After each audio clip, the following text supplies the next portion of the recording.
Welcome to 2023. I hope your new year is starting as well as mine has. Behind me is a Redline RE-70.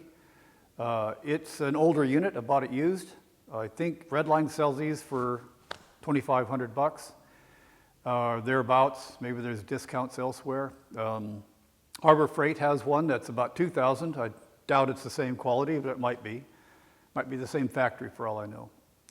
But this was a fairly good deal for me. I liked it because of the clamshell design. It's quite a big door here. It opens up to 38 inches wide to 29 inches high. You can get a big thing in there. The cabinet itself is 46 inches wide, 32 inches high, working area from the floor up to the light, and 34 inches deep. Now that suits me quite well. You can get smaller units for a lot less, but this one's good for me. It had some issues, of course. Like everything I buy, it's used, it needs help. The first thing that happened was I tried to use it, and I knew there was some rotten gloves. The unit hadn't, this is the first unit I've ever used, let alone the first one I've ever owned. So I don't know all the whys and wherefores about it yet. I don't expect to be using it a whole lot, but when I need it, man, it comes in handy. I found out that the first thing, I couldn't view through the window. And the reason for that, this is the plastic that was on the outside of that glass. It's a glass viewing panel. Now, why there's plastic to protect it, I don't know. I don't know what environment they're made to work in. You can see the boundary of it there is nice and clear. But this stuff here, whatever it is, it's a protective coating they make in manufacturing. And when they bought it new, they didn't bother to strip that off. Well, now that it's so old, you can't take it off. That's ruined. That protective plastic sheet on the outside, I don't know why it was there. It's glass. I don't know what kind of environment it would be in that would be necessary on the outside. On the inside, however, yeah, that's a lot of abuse going on there, but there's a different piece of plastic that goes on the inside there. You can see the gloves are all rotten, and that's okay. I've got some new ones here in the plastic bag. Kind of sticky. See if they come out.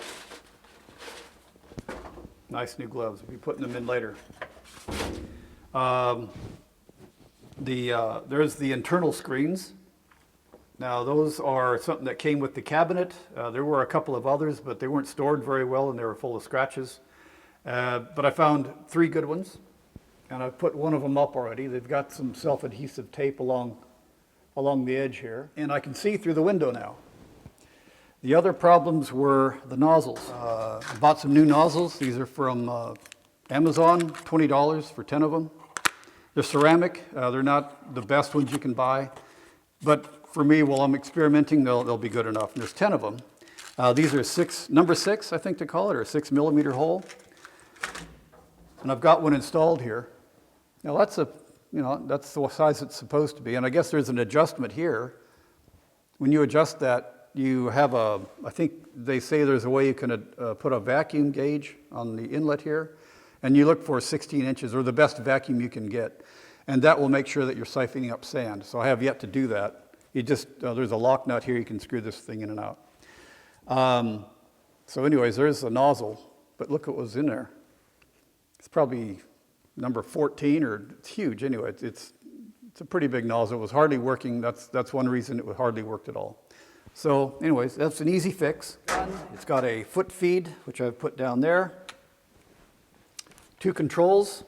This one's for the fan. This one's for the light.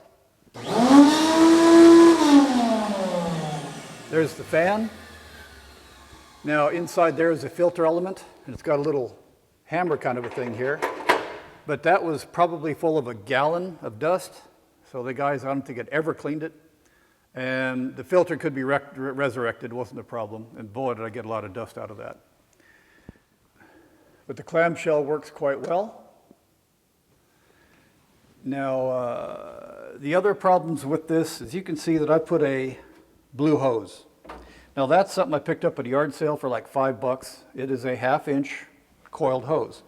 And there was enough of it that I could change it out there, change it out to the supply on the inside, as well as to the little air regulator. And I've repositioned the regulator because it was hanging on the outside. I don't know what the guy was doing, but the gauge was smashed. The knob itself works fine. You pull it out and you can turn it in or out and get the setting that you like. I'm going to experiment. I saw some videos where a fellow was using as little as 30 psi. I'll try that out. But I can go up to the capacity of the air compressor, which is about 120. My air compressor is too small. It's tucked up underneath the bench over there. And so really I can't, it's too small for this unit. I think they say you need like a 5 horsepower air compressor to make this thing go, and mine's 2 horsepower. So it ain't gonna, I can't use this full time as it's designed to be used, but it'll work well enough for me. And the reason I did it with flexible is I put the foot feed here on a little table that I can sweep the floor, put it down on the ground when I need it, and then put it back when I finished. The other thing I did was, you can see the arrow on there. This came from the factory with the, basically the arrow was going the other direction. It meant the 2 lines were crossed, and I just didn't like that. Now, if the air regulator had been over there, that would have been fine, but that's not where it was. So what I ended up doing was changing the foot feed.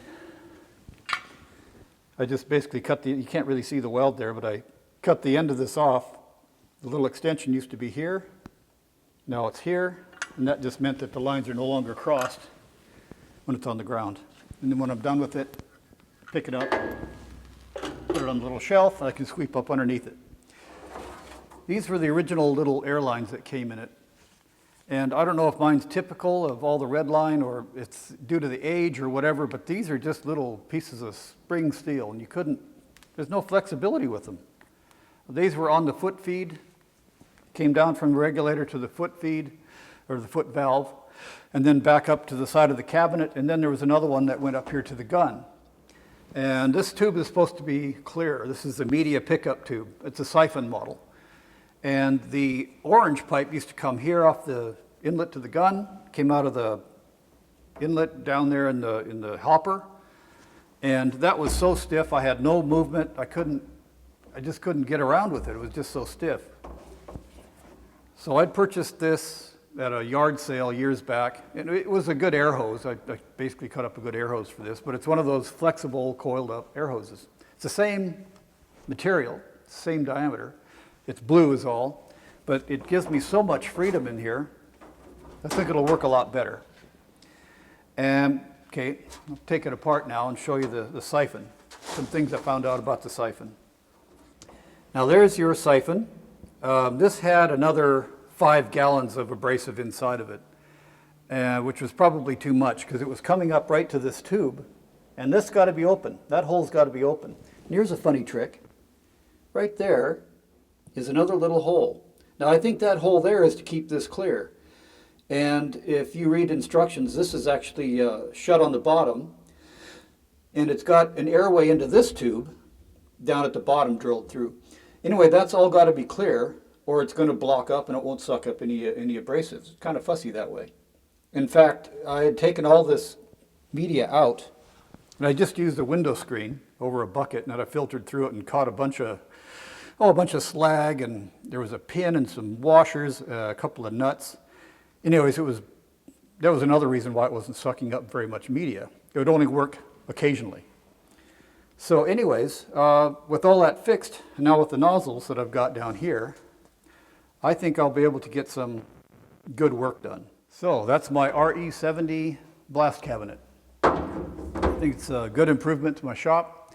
Going to have a lot of fun using it. I've got so many things already I can use. I've been relying on an angle grinder and a sander or a wire wheel to clean things up. This is going to make that so much simpler. I will experiment with abrasives and the nozzles. I guess there's better ones, tougher ones that you can buy. I don't know what they cost. These are sacrificial. I guess they're fairly soft. They're good for standard duty things. But I'll use these up, see how long they last. It may not be worth improving too much because they just might last good enough for me. Thanks for watching. Give me a thumbs up if you think about it, and have a good year.